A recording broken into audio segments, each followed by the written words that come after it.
se fala em família tradicional brasileira, o que é família? E por que tradicional? Outro termo muito comum é se falar de família estruturada ou família desestruturada. O que se quer dizer com estrutura? Vamos entender isso? Nesse vídeo, vou te mostrar que família é uma das instituições mais antigas e fundamentais da sociedade, mas que varia segundo a época e o lugar. Dependendo da cultura, da religião, das tradições e fatores culturais, a constituição da família diverge. Então, como falar sobre família estruturada ou desestruturada? O que compõe essa estrutura? Eu sou Eliana Olímpio, psicóloga e psicanalista, e convido você a entender um pouco mais sobre o psiquismo humano. Se você tem interesse em compreender o comportamento humano em suas relações pessoais, familiares, profissionais, ou se você é um profissional que quer aprimorar o seu conhecimento sobre o psiquismo humano, me siga. Sempre posto conteúdo sobre os 20 anos da minha experiência e sei que existem muitas dúvidas nessa área. Vamos ao conteúdo. Família é um grupo de pessoas que possuem laços consanguíneos ou afetivos. São pessoas que compartilham de um mesmo gene, como pais e filhos, e, no caso afetivo, são pessoas que não têm os mesmos genes, mas que se consideram da família. É o caso de filhos adotados, enteados, genros, cunhados e outros. Então, há famílias que se formam com pais que se separaram e casaram novamente, convivendo com filhos do relacionamento anterior, juntamente com filhos, do relacionamento atual e ainda com os filhos do cônjuge. Então são pessoas que moram na mesma casa, nem sempre têm laços consanguíneos, mas que se consideram da família. Há também os casais homoafetivos que adotam filhos ou não têm os próprios filhos, ou eles de alguma forma buscam ter filhos. A ciência, a tecnologia está favorecendo isso e eles compõem também o que nós chamaríamos de família. De toda forma, os membros da família podem conviver sobre o mesmo teto ou podem se estender a outros lugares, como é o caso, inclusive, dos parentes distantes e agregados. Então, a família é o primeiro local onde o indivíduo se relaciona com o mundo e onde ele começa a desenvolver a sua identidade. Espera-se que a família se responsabilize pelos cuidados com as crianças daquele núcleo familiar, dando suporte material e emocional, favorecendo a transmissão dos valores e tradições da cultura, da religião e contribuindo para a socialização da criança e dando a ela o que a gente chamaria da educação formal. Como qualquer grupo social, a família deve ter para o seu funcionamento regras claras, limites definidos e comunicação aberta naquele grupo. Os papéis e responsabilidades de cada membro devem ser definidos e respeitados, e a ordem e a hierarquia, as sucessões de herança e a harmonia no ambiente familiar devem ser preservados. É claro que, na prática, conflitos e instabilidades ocorrem. Esses conflitos, se somados à dificuldade de recursos financeiros, inflexibilidade e descumprimento de combinados, as divergências de ideias e opiniões, inseguranças afetivas, fará com que o equilíbrio e a estabilidade no ambiente familiar oscilem. E aí, pode parecer simples, mas a família é complexa.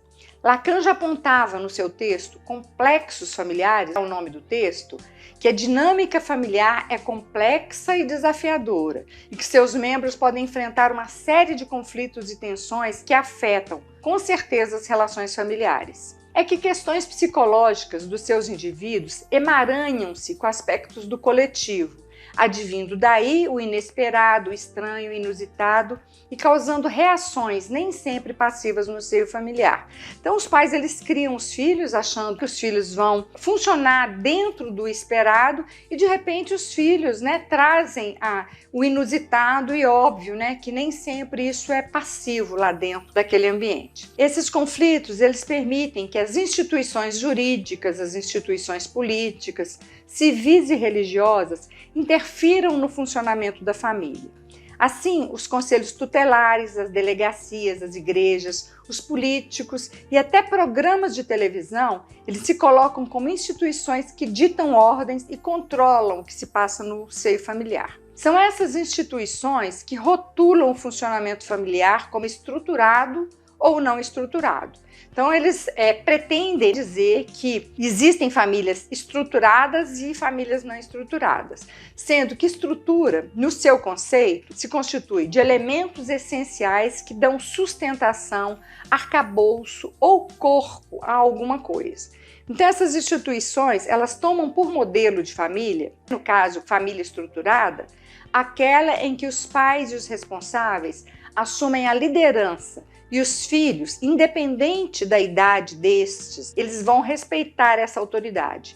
Então, o filho, mesmo depois de adulto, ele deverá manter a obediência aos pais. É desse modelo que surgiu o conceito de família tradicional brasileira, que remete a um ideal de família, composta por um pai provedor e que tenha maior hierarquia na família, uma mãe cuidadora e seus filhos submissos, que moram juntos sobre o mesmo teto. Esse modelo, no entanto, tem sido objeto de críticas por parte de diversos grupos e movimentos sociais que argumentam que ele é excludente, pois desconsidera a diversidade das estruturas familiares presentes na sociedade brasileira. Assim, é importante lembrar que a dinâmica familiar é complexa e diversa, podendo incluir diferentes composições, como as que citei no início, incluindo as mães solo, em que a paternidade é inoperante e não atende às necessidades do filho, e ainda famílias em que os avós são os responsáveis pela criação e sustento familiar, em oposição a esse modelo estruturado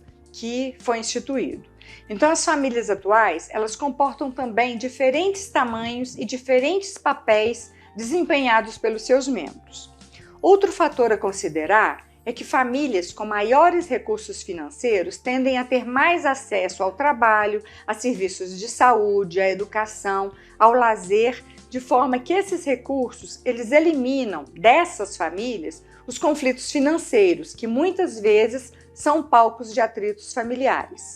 Por outro lado, famílias de classes mais baixas podem enfrentar mais desafios econômicos e sociais, como falta de acesso a serviços de saúde mental, por exemplo, que nem sempre é acessível o acesso a psicólogo, a psiquiatra, alguns profissionais podem até vir a ter acesso, mas não é com a facilidade de quem tem uma condição econômica ter essa facilidade.